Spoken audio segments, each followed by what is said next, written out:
तो IPO investors Lenskart के IPO का बेसब्री से इंतजार कर रहे थे और फाइनली आईपीओ मार्केट में आ भी चुका है। अभी सबसे बड़ा सवाल ये बनता है कि क्या लेंसकार्ट के आईपीओ में इन्वेस्टर्स का प्रॉफिट बनेगा या फिर नहीं, इन्वेस्टर्स को लिस्टिंग गेन्स मिलेंगे या फिर नहीं। देखो, जैसे ही आईपीओ मार्केट में आता है ना, तो इसकी वैल्यूएशन को लेकर काफी ज्यादा चर्चा देखने को मिल रही है। तो इस वीडियो में लेंसकार्ट के आईपीओ का पूरा चीर फाड़ करेंगे, साथ में वैल्यूएशन का एनालिसिस भी करेंगे। तो वीडियो को स्टार्टिंग से एंड तक पूरा देख लेना।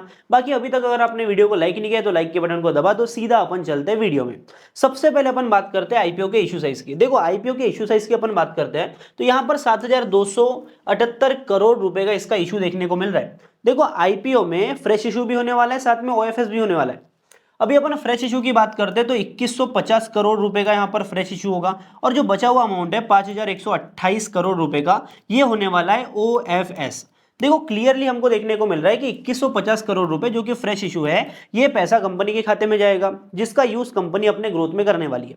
अभी एक्चुअल में ये समझेंगे कि यहाँ पर कितना पैसा कंपनी कहां पर यूज करेगी। देखो, 2150 करोड़ रुपए में 272 करोड़ का जो अमाउंट है वो कंपनी अपने एक्सपांशन में यूज करने वाली है। सिंपल भाषा में बताऊं तो company owned and company operated stores का एक्सपांशन करेगी, जहां पर कंपनी न्यू स्टोर्स बनाने में इस पैसे का यूज करने वाली है। साथ में 591 करोड़ रुपए कंपनी यूज करने वाली है अपने रेंट पेमेंट में, साथ में लीजेस के पेमेंट में यूज करेंगी, और जहां पर कंपनी अपना स्टोर्स के थ्रू एक्सपांशन करने वाली है, उन स्टोर्स के रिलीज पेमेंट में भी ये पैसा यूज होने वाला है। साथ में ही 213 करोड़ रुपए कंपनी अपने टेक को इंप्रूव करने में और साथ में क्लाउड इंफ्रास्ट्रक्चर को इंप्रूव करने में यूज करने वाली है। साथ में ही 320 करोड़ रुपए कंपनी अपने ब्रांड मार्केटिंग में यूज करेंगी, जिससे कि कंपनी को एक्सपांशन करने में हेल्प होगी। बाकी आईपीओ के टाइमलाइन की बात करें तो 31 अक्टूबर को तो ये आईपीओ मार्केट में ओपन हो रहा है, जहां पर अपन 4 नवंबर तक अप्लाई कर सकते हैं।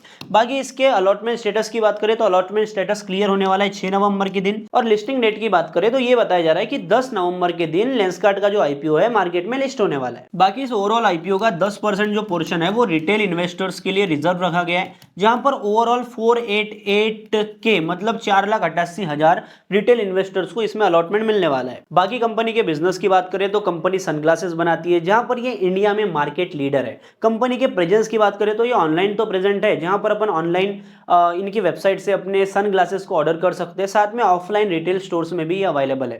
देखो, ऑफलाइन रिटेल स्टोर्स की अपन बात करें तो अभी के टाइम पर कंपनी के टोटल ऑफलाइन रिटेल स्टोर्स है 2806, जहां पर ये इंडिया में तो प्रेजेंट है ही, साथ में इंटरनेशनल भी प्रेजेंट है। देखो, इंडिया की अपन बात करते हैं तो इंडिया में इनके लगभग 2133 स्टोर्स अभी के टाइम पर ओपन है। इंडिया के बाहर इनके लगभग 609 रिटेल स्टोर्स अभी के टाइम पर अवेलेबल है। और इस आईपीओ से जो पैसा उठा रहे 2150 करोड़ का जो फ्रेश इशू है, इसके थ्रू ये और भी एक्सपेंशन करने वाले हैं, जहां पर ये अपने company owned and company operated stores के थ्रू अपना एक्सपेंशन करेंगे। बाकी कंपनी के फाइनेंशियल्स की बात करें तो 2023 से 2025 तक का डेटा है, और साथ में FY26 का Q1 का भी डेटा अपने पास में है।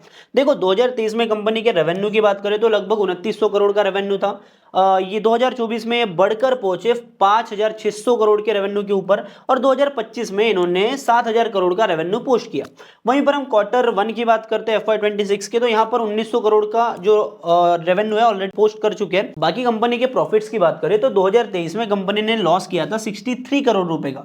2024 आते आते इनका लॉस कम हो गया, मतलब लगभग 10 करोड़ का इन्होंने लॉस किया। 2025 की अपन बात करते हैं तो कंपनी ने प्रॉफिट पोस्ट किया है 297 करोड़ रुपए का। वहीं पर जून 2025 की मतलब FY26 के Q1 की बात करें तो एक क्वार्टर में ही कंपनी ने 61 करोड़ रुपीस का यहां पर प्रॉफिट पोस्ट किया है। देखो, कंपनी के ऑपरेटिंग रेवेन्यू एंड प्रॉफिट्स में हमको लगातार ग्रोथ देखने को मिल रही है। FY23 से 25 तक का अपन डेटा देखें तो इनके ऑपरेटिंग रेवेन्यू में लगभग 32.52% की ग्रोथ हमको देखने को मिली है। बाकी कंपनी के वैल्यूएशन की अपन बात करते हैं तो यहाँ पर मार्केट कैपिटलाइजेशन कंपनी का निकल के आ रहा है 70,000 करोड़ रुपए का, और इसके हिसाब से अपन कंपनी का प्राइस टू अर्निंग रेशियो देखते हैं तो वो निकल के आता है 234 का। अभी देखने में ना 234 का प्राइस टू अर्निंग रेशियो हमको काफी ज्यादा महंगा देखने को मिल रहा है, और इसीलिए मार्केट में काफी ज्यादा बातें भी चल रही है कि कंपनी का जो वैल्यूएशन है काफी ज्यादा महंगा हो गया, इन्वेस्टर्स को प्रॉफिट नहीं होगा। पर अपने को ना इसके पीछे की रियलिटी समझना जरूरी है। देखो, अगर अपन कंपनी के फाइनेंशियल्स को ध्यान से देखें तो लेंसकार्ट पहले जहां पर लॉसेस कर रही थी, अभी के टाइम पर वो प्रॉफिट में कन्वर्ट हो चुकी है। मतलब सिंपल सी बात है, जहां पर पहले कंपनी का जो पैट मार्जिन था वो नेगेटिव में था, और अभी के टाइम पर लगातार हमको पैट मार्जिन में ग्रोथ देखने को मिल रही है, जिससे हमें क्लियरली समझ समझ में आ रहा है कि इसका जो पैट मार्जिन है अभी के टाइम पर पीक पर नहीं है, आने वाले टाइम में जो पैट मार्जिन है और भी ज्यादा तेजी से ग्रो करने वाला है। मतलब जैसे जैसे आने वाले टाइम में कंपनी के प्रॉफिट्स हमको बढ़ते हुए दिखेंगे, उस हिसाब से कहीं ना कहीं कंपनी के प्राइस टू अर्निंग रेशियो में हमको गिरावट होती हुई दिखेंगी। देखो ये तो हमें ऑलरेडी पता है कि किसी कंपनी का price to earning ratio high है, इसका मतलब ये होता है कि इन्वेस्टर्स उसको हायर प्राइस पे खरीदने के लिए रेडी है। इसका मतलब क्लियरली हम ये नहीं बोल सकते कि कंपनी काफी ज्यादा ओवरवैल्यूड है। देखो मार्केट में ऐसे काफी सारे न्यूज एंड स्टार्टअप्स है जिनके प्राइस टू अर्निंग रेशियो आपको हाई देखने को मिलेंगे। मार्केट में नाइका का प्राइस टू अर्निंग रेशियो देखोगे तो वहां पर 919 का पी रेशियो देखने को मिलेगा। साथ में पॉलिसी बाजार फिनटेक की बात करें तो यहां पर आपको 210 के पी रेशियो पर इसका शेयर देखने को मिलेगा।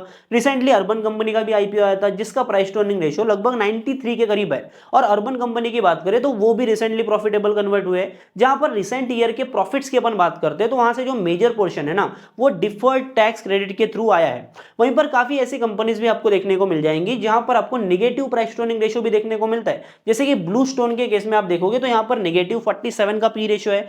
फर्स्ट क्राई के केस में नेगेटिव 100 का पी रेशियो है। वहीं पर स्विगी नेगेटिव 28 के पी रेशियो के ऊपर स्टॉक का प्राइस अभी ट्रेड कर रहा है। वहीं पर अपन इटरनल की बात करते हैं, जोमैटो की बात करते हैं तो यहां पर आपको 1600 के भी ऊपर का प्राइस टू अर्निंग रेशियो देखने को मिलेगा। देखो एसबीआई म्यूचुअल फंड ने लेंसकार्ट में ऑलरेडी 100 करोड़ का इन्वेस्टमेंट कर दिया है। वहीं पर प्री आईपीओ में राधाकिशन दमानी जी जो कि डीमार्ट के फाउंडर है, इन्होंने भी 90 करोड़ रुपए इन्वेस्ट किया है। और पीयूष गोयल जो कि कंपनी के फाउंडर है, उन्होंने पर्सनली लेंसकार्ट में 222 करोड़ का इन्वेस्टमेंट किया है। देखो इंडिया का आईवेयर मार्केट अभी के टाइम पर लगभग 788 बिलियन रुपीस का है, जो कि इवेंचुअली आने वाले 5 सालों में लगभग 13% के भी ऊपर के सीएजीआर से ग्रो करने वाला है, जिससे चांसेस काफी ज्यादा बनते हैं कि यहां पर आने वाले टाइम में अगले 5 साल में हमको अच्छी खासी ग्रोथ लेंसकार्ट में भी देखने को मिले।